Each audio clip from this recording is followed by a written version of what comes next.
And Jackie joins us now. Jack, welcome from Sydney. I've got some good news for you.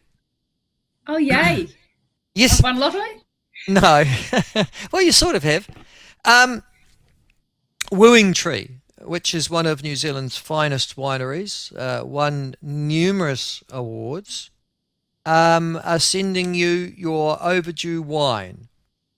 Oh my Um, gosh, that's from last year. yeah, I know, I know. So it got lost in translation. I suspect it got lost in drinking, but that wasn't Wooing Tree's fault. But yes, so Wooing Tree, we're talking to them next week. But it's a Wooing Tree winery in Cromwell in central Otago.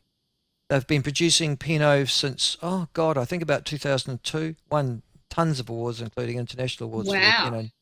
So it's on and half a dozen is on its way to you. I think they've got a centre collection.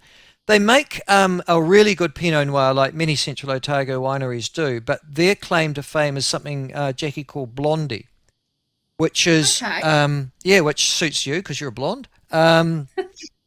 So it's named after you, and it is Pinot Noir without the red. So it's essentially just got a blush. So it's the Pinot Noir grape pressed very lightly with just a touch of the skins going into it, which gives it its sort of slightly pinkish tinge, but not all the way to a rosé.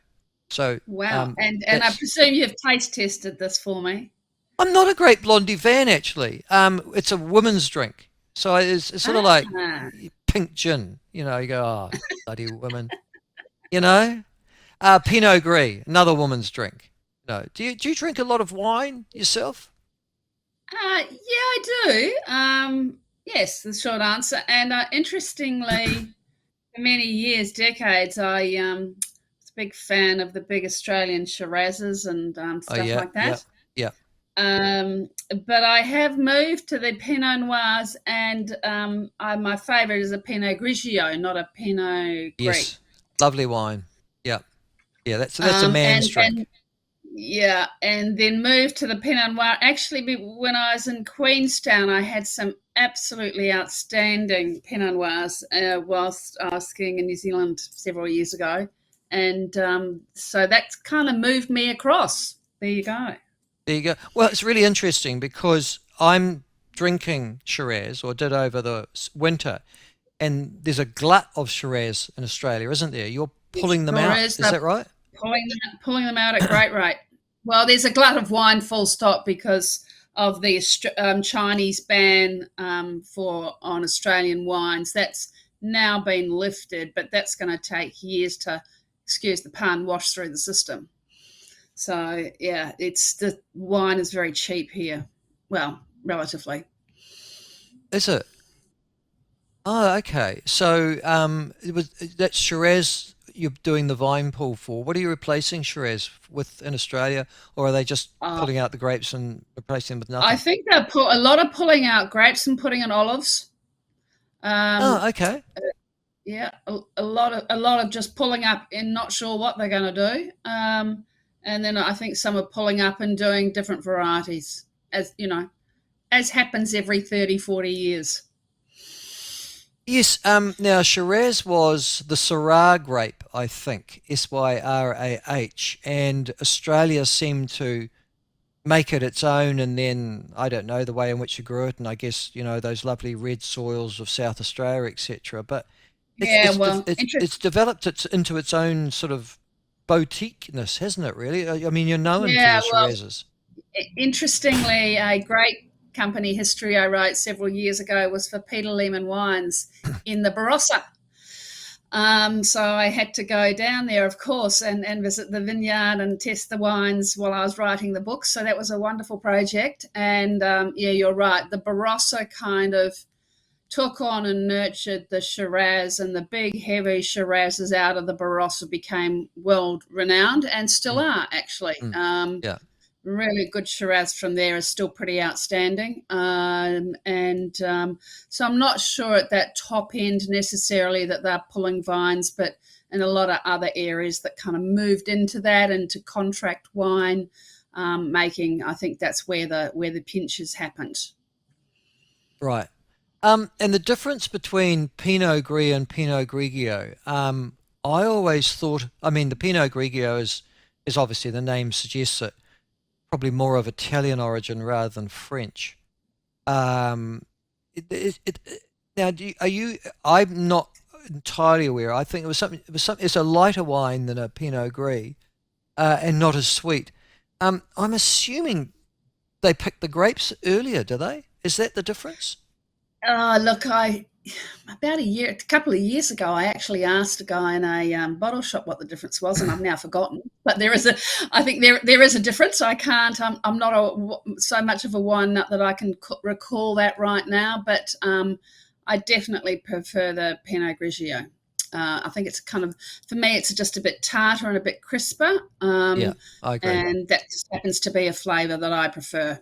Yeah, the Pinot Gris I think is a bit too sweet and a bit Yep. too flaccid for me. Isn't that a funny word to describe a wine? But there you Yeah. go. Yep. Certainly Yep. makes you flaccid. Anyhow, all right. Now moving on. Well, Jackie, it's Friday afternoon, Jack. It's not actually it's Okay. Friday morning over there, isn't it? Have you Friday got a morning here test? still. Have you got a test coming up as well? I think you have, haven't you? Australian? Are you? Yeah, look, I think we've had one in Perth where the Australians completely bombed out. As one cricket commentator said, they were playing like a under 14s junior cricket team. So yes, that wasn't so great for Australia, and I think they're heading to South Australia now. Have you- Yes, second and third tests are back to back, aren't they? You've Yeah. got, that's right. Yep. Yep. It's a day night test at Oh, Adelaide. there you go. And they're using I think they use a pink ball. Quite possibly. Well, and apparently the reason they use a pink ball is because it's a day night test, it's easier to pick up than they were Right. using a white ball, and then they worked out pink was slightly, I guess, some sort of thing. But apparently the ball does more as well. So just because there's a bit more dew and moisture around and stuff like that, and the ball moves, it's got a more prominent Right. seam. There you are. I'm sorry, I'm a cricket tragic, so you're talking to the wrong person about cricket, really, because I'll just bore you all day. Okay, talking about that, one of the things you wanted to talk about was Australia's no longer the lucky country. What do you mean by that? Okay, so there's an eminent historian here called the name of Donald Horne who wrote a book many years ago in the 60s called The Lucky Country. He was actually being facetious in saying that Australia was inverted commas lucky because it kept on digging stuff out of the ground and therefore it was perhaps a bit lazy. But Australians took it on as a positive thing, that we're so lucky, and we got through the GFC and we didn't have a recession, and I think we have a great deal of it. We think we're pretty special here, a bit of exceptionalism going on and a bit of complacency, and in the last year, really, it's all come to a bit of a grinding halt. OECD stats have come out, McKinsey's come out. We've got flatlining. Well, productivity is going backwards. Growth is, woeful.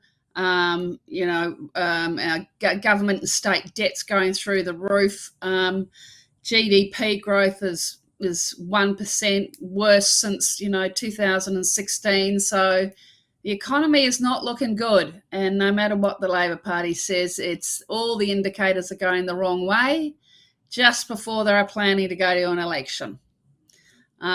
Interest rates are still high. They're not going to come down because the government's state and federal throwing so much money at infrastructure and things, so pushing demand up. Housing's still bad. It's not looking very good. Yeah, but I And mean, I'm you're still and better I'm off than and we I'm are. You're yeah, still earning but more per capita than New Zealand. Your inflation, I think, is lower. Your schools are better. You still got a lot of good things going for you, Jack. yeah, look, I guess it's all And New relative. Zealanders are flocking to Australia in droves. There we go. And yeah, I guess there's the rub. We all are captive to our kind of where we live. But for Australians, very very much they're seeing the tough end of life now. It's been a pretty cruisy time, and there's always going to be a reckoning, and I think we're pretty much hitting it. It's so it's not going to. I don't think it's going to be a very happy Christmas, and more importantly, I think 2025 is going to be a tough year for a lot of people because there's no relief and there's no end in sight. You've got an So election next year, though, haven't you, in May? we do has to be called by May. I've consistently said they will go early. I think Labor was hoping for an interest rate cut or two early New Year. That is off the table.